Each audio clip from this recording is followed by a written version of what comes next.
The age of René Descartes and Isaac Newton, Robert Hooke, Galileo, Robert Boyle, is also the age of Thomas Hobbes. The implications of developed science would not be lost on Hobbes, who was persuaded that if all the universe could be reduced to systematic laws, it would be very strange indeed if society itself could not be embraced by the same rational, experimental approach to problem solving. His colossal classic, Leviathan, is an expression of that judgment. It is a work in social engineering, designed as the plans for a world in which one minimizes warfare, I'm tempted to say, reduces friction and civil strife. His long life spans the period 1588 to 1679, a period in which momentous political, intellectual, and scientific events took place in England and in Europe. He had a highly variegated career in his own right. He was classically educated. In fact, one of his important contributions is a quite authoritative translation of Thucydides, which went through a number of editions. For 5 years, he served as personal secretary to, yes, Francis Bacon. In fact, I've noted over a course of years that the job of a secretary can be utterly fulfilling, just in case one's boss happens to be Francis Bacon. It rarely happens. And indeed, given the scientific outlook that Hobbes would come to promote and come to adopt, we do see a Baconian influence, though Hobbes himself would be more directly influenced by his exposure to the science of Galileo. At 15, Hobbes entered Magdalen College, Oxford, and was quickly immersed in scholastic philosophy, graduating with no taste for it and then taking the post of tutor. His continental journeys of 1610 further weakened his respect for the old philosophy. His growing interest in the dangerous politics of his time leads to his translation of Thucydides, published in 1628, whose own account of war and peace makes out a good case against extreme forms of democracy. I want to pause for a moment to say that Thucydides on war is not just a subject Hobbes happened to, well, why not translate that one? Thucydides is making a point Hobbes wants to make too. Hobbes returned to the continent again in the period 1636-1637 and became associated with a circle of leading intellectuals through Father Mersenne in France. It was this association that forged a friendship with Pierre Gassendi, at the time the chief expositor of a thoroughly materialistic philosophy and materialistic psychology. Even more important in his intellectual life, Hobbes also meets Galileo in Italy and is won over completely to the new science of mechanics and begins to consider its application to the social and political world. Now this, as I mentioned in the previous lecture, is also the epoch in which England will behead one king. It will have a protector. It will then have a restored monarchy. Hobbes is there for all this. He sees revolution in England, civil strife, regicide. He exiles himself in France in 1640 after publishing his Elements of Law, a work that lays the foundation for the absolute power of the monarch. It's during this exile in France that he spends time as tutor to another Englishman, the future Charles II, who 16 years later is the one who grants the Royal Charter to the Royal Society. So Hobbes's fortune, we see, was shifting, to say the least. Now back in England, he publishes Leviathan in 1651 and undertakes a number of significant disputes in print on the issue of free will, determinism, and the nature of human nature. Let's begin with Leviathan, this treatise in social and civic engineering. Hobbes's introduction leaves no doubt as to the perspective that will govern the entire work. Here's a quote. "Nature, the art whereby God hath made and governs the world, is by the art of man, as in many other things, so in this also imitated, that it can make an artificial animal. For seeing life is but a motion of limbs, in the beginning whereof is in some principal part within. Why may we not say that all automata, engines that move themselves by springs and wheels, as doth a watch, have an artificial life? But what is the heart but a spring, and the nerves but so many strings? Art goes yet further, imitating that rational and most excellent work of nature, man. For by art is created that great Leviathan called a commonwealth or state, which is but an artificial man, close quote. Now, this is rather awkward prose, not in its time, but right now. Look what's being said here. God has made nature, and God has made nature, and we find out that the God-made nature conforms to the laws of mechanics, etc. Well, why should anything that's natural be different? Society, after all, is part of the natural world. We've used our reason and our observation to solve other kinds of problems that crop up in the natural world. Political society surely isn't to be excluded from this. It is a fit subject for it. But of course, to get the show on the road, you must disabuse yourself of certain habits of mind that have prevented progress in this area in the past.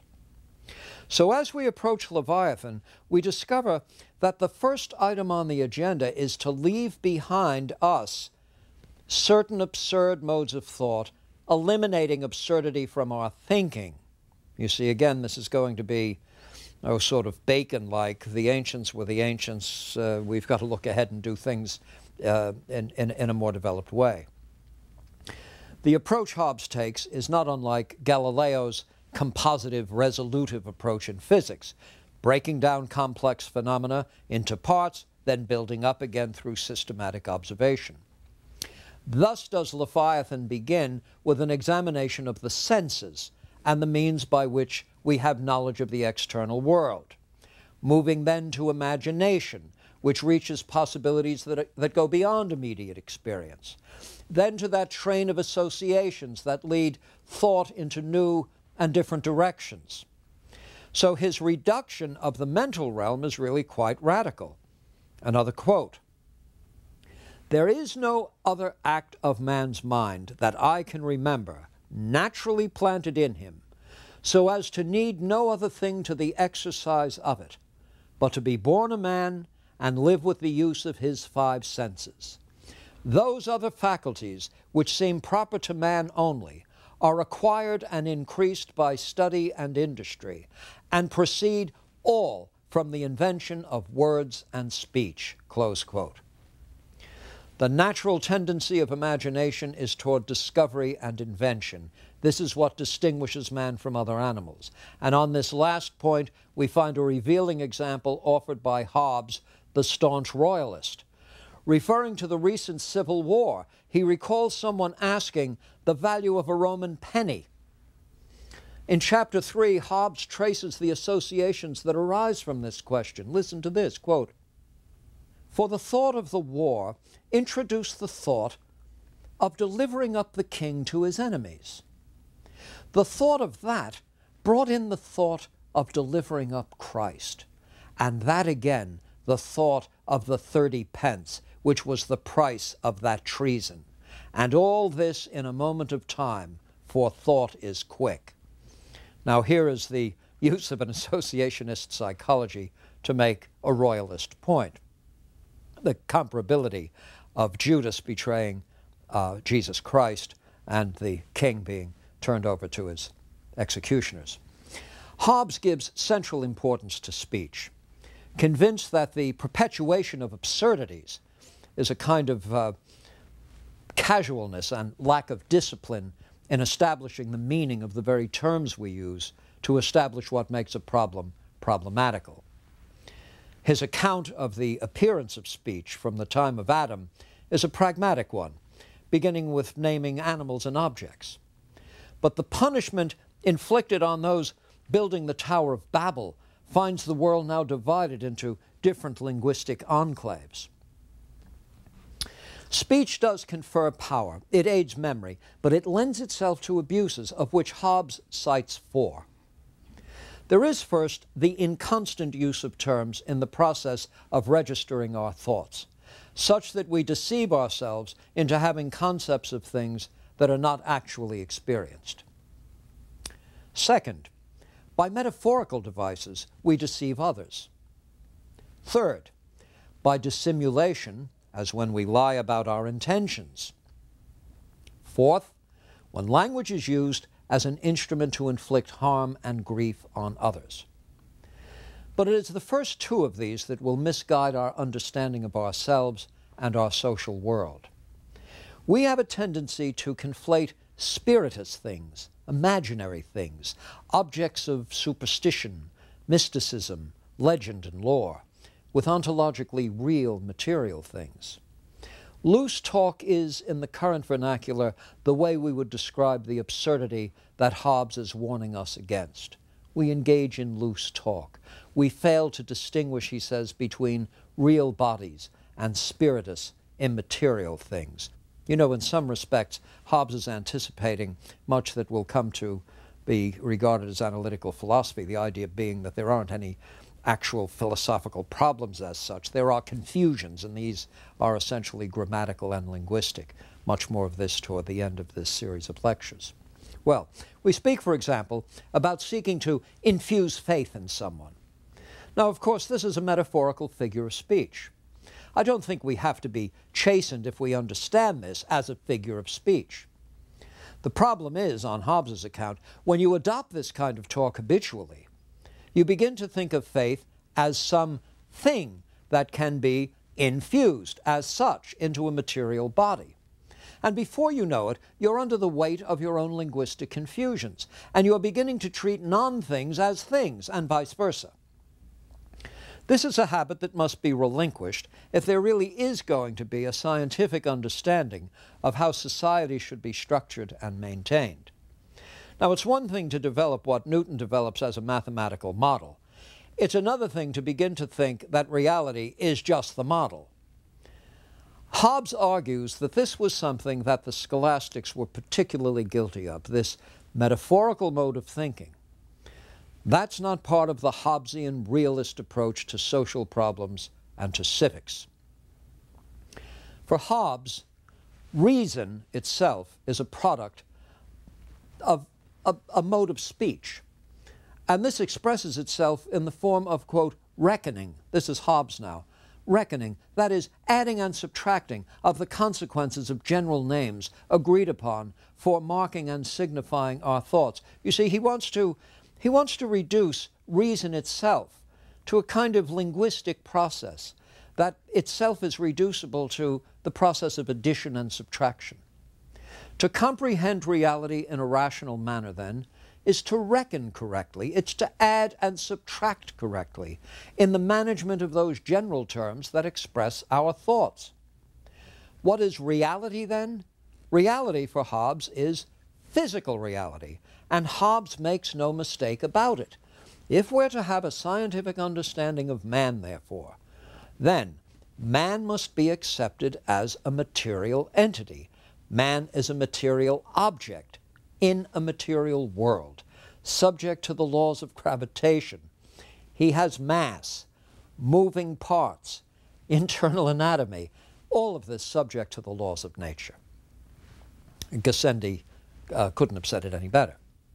Now, what is society? It's a collection of such entities. So society, properly understood, is a congeries of material objects. You see, what we're doing is we're adding them. Now, this doesn't dehumanize. The proper understanding of humanity is just the proper understanding of the realistically material dimensions of human beings that can be observed and explained. Society is a collection of persons, and therefore it can be understood as a complex system made up of matter in motion, for that's what we are. Now, there are two kinds of motion we can observe in ourselves. There is the involuntary or vital motion, the sort of motion that takes place when digestive organs work on food, or when a hot object finds the hand being reflexively removed. There's that kind of involuntary motion. But there's also, says Hobbes, intentional motion, not the vital motion that is instinctual or reflexive, but intentional movement. Why do we ever move intentionally? We move intentionally because we have motives and desires. Now, if we are material things, what will be the root motive and root desire? Well, the root motives and desires are those that will be grounded in pleasure and pain. So, Hobbes's foundational psychology is hedonistic, and it's developed in chapter 6 of Leviathan under the heading, quote, this is a long heading now, of the interior beginnings of voluntary motions, commonly called the passions, and the speeches by which they are expressed, close quote. What do we learn? Well, the reason Smith moves from here to there is because this location has something Smith wants, which couldn't be got in that location. Movement, then, is to be understood as a particular complex effect of preceding causes based on a state or condition of the body.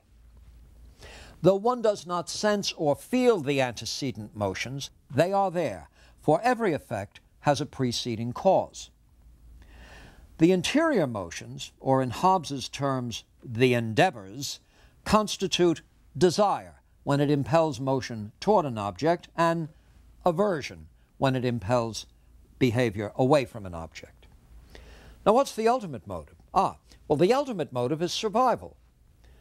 Not the ancient Greek eudaimonia, not eternal salvation, except in the sense of eternal salvation as ultimate survival. On the earthly plane, it's corporeal survival, freedom from pain and suffering. What approximates or typically leads to survival is that which promotes good feelings. And what puts a distance between life and its survival is anything that causes pain and injury. You're surely getting the picture here.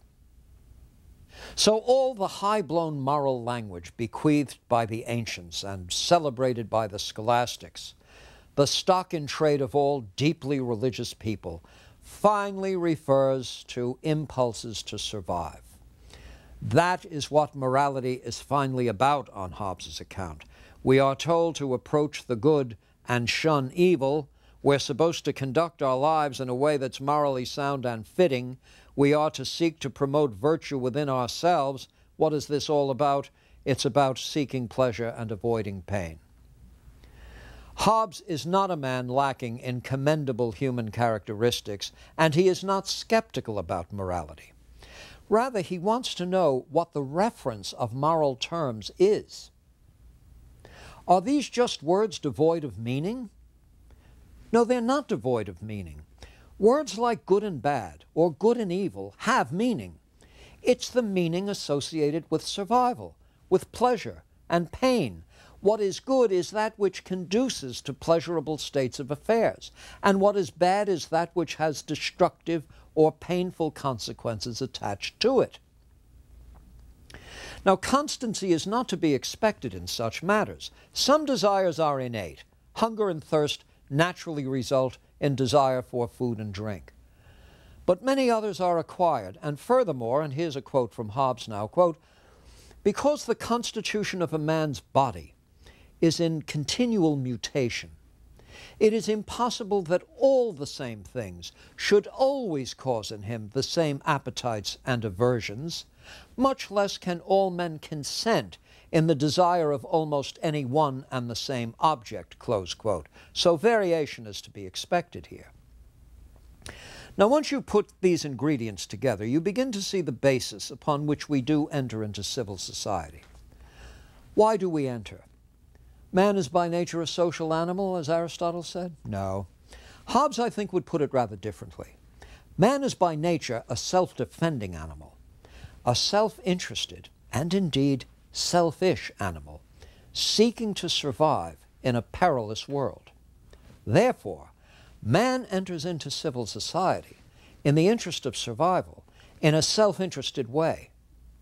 And what is it he's trying to avert in forming these social compacts or social affiliations? Well, what he's seeking to avert is suffering and death. Indeed, it is the fear of a violent death that commits one to compacts with others, who, through a combination of their individual powers, come to have the means of defense on which each member of the community can rely.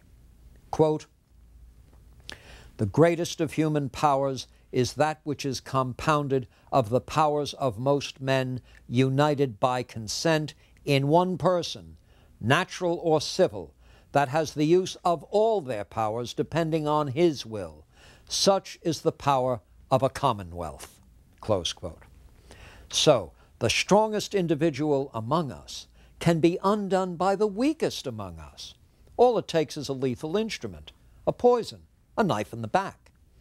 The smartest among us can be undone and subverted in our plans even by dull people. We can be ganged up on. People can enter into confederacies against us. So potentially everyone is an enemy of the other, in that one's own interests might require aggressive actions against another. Now, this is a possibility contained in the very nature of things. We enter into civil society to gain protection against these very possibilities. And at the bottom of it all, what we're trying to do is avoid a violent death. The ultimate purpose for entering into civil society is self-defense.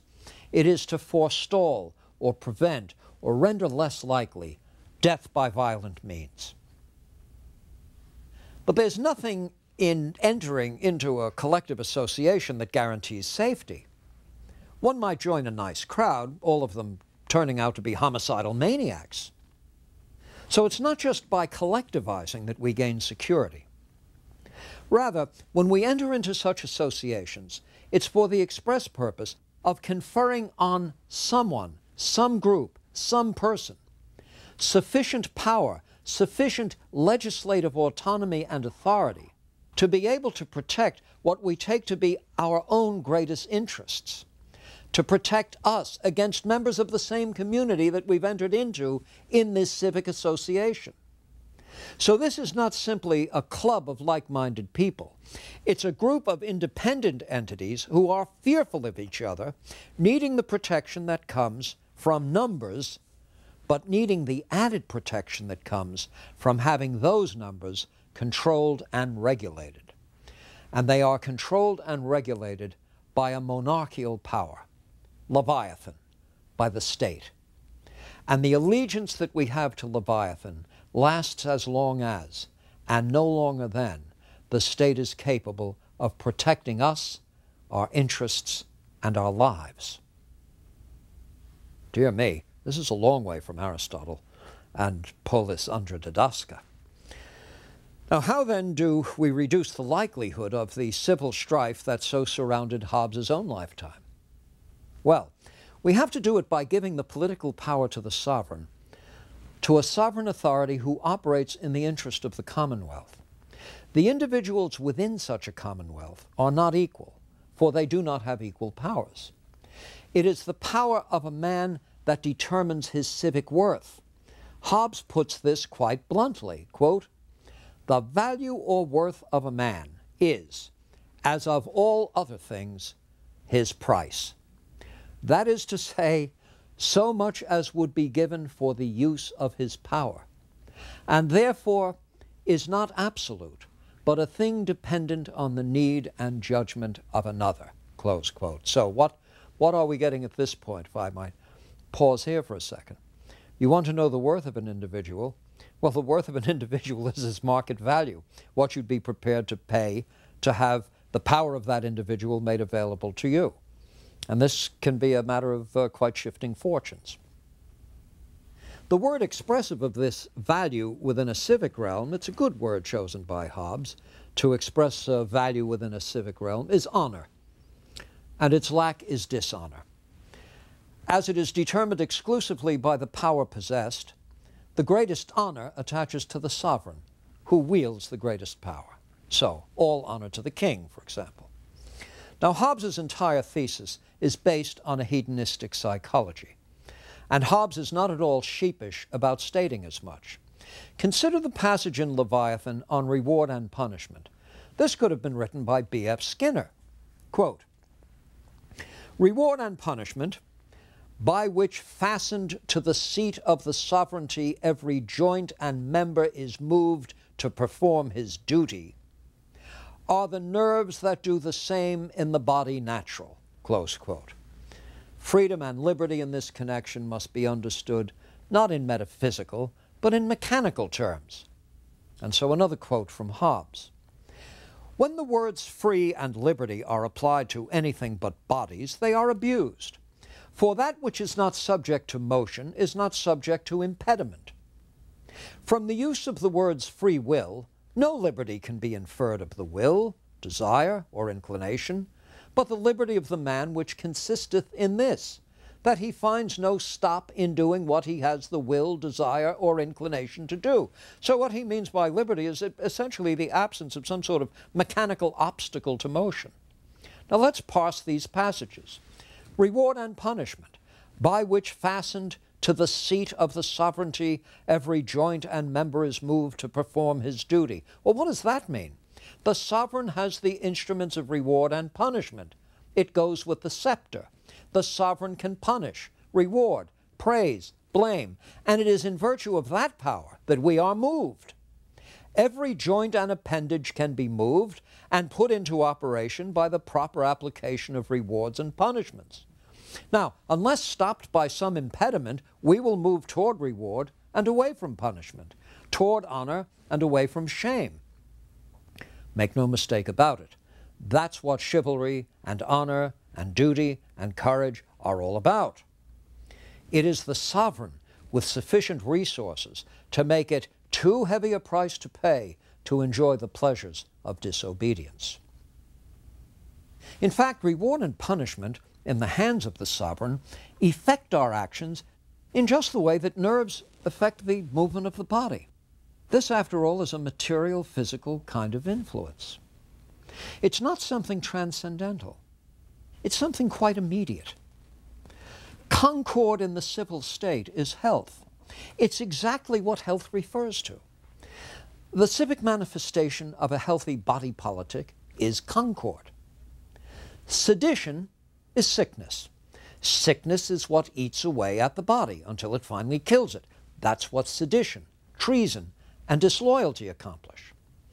Ultimately, then, sedition leads to civil war, the death of the Commonwealth, and the dissolution of that very power in which one's own security was invested. Descartes asked Father Mersenne to get a good, close, critical reading of his own work and to pull together people who were really up to the task. 4 of them engaged in this critical review. One of them was Father Mersenne himself. Another was Pierre Gassendi, now known chiefly as the 17th century writer who revived Epicurean philosophy. But the third member of the group, who earns our attention here, was Hobbes. Hobbes's critique of Descartes is still good reading, and Descartes' extended reply to Hobbes's critique is not entirely convincing. Hobbes insists in his criticism that Descartes has failed to come to grips with the fact that the only thing we can know with certainty are physical, material processes that will submit to direct observation and to the kind of systematic scientific study already made famous by Galileo. He leaves no room whatever for anything beyond this. Hobbes offers us a human nature in all of its manifestations as a part of nature itself. And the tools developed to study and discover the laws and principles of nature are the same tools to be applied when it comes to human nature. When you take into account everything in the universe that is material, there isn't anything left over. The ultimate ontology is an ontology of matter, and we will understand ourselves best and most fully if we understand ourselves in terms of the laws that govern the material creation. Well, this is really an anticipation of something that Voltaire, I mentioned in an earlier lecture, in his sprightly and impish way, puts together in a most trenchant form, that all the heavens should obey fixed and immutable laws, that a little creature 5 feet tall should do as it chooses, solely according to its own caprice. Hobbes says, nope, the little creature can't do anything according to its own caprice. The little creature, like all creatures, is a mechanical creature, subject to the laws of nature, and subject to study in just the way that we scientifically study anything else with real existence. That's a great idea in philosophy. Pernicious, but a great idea.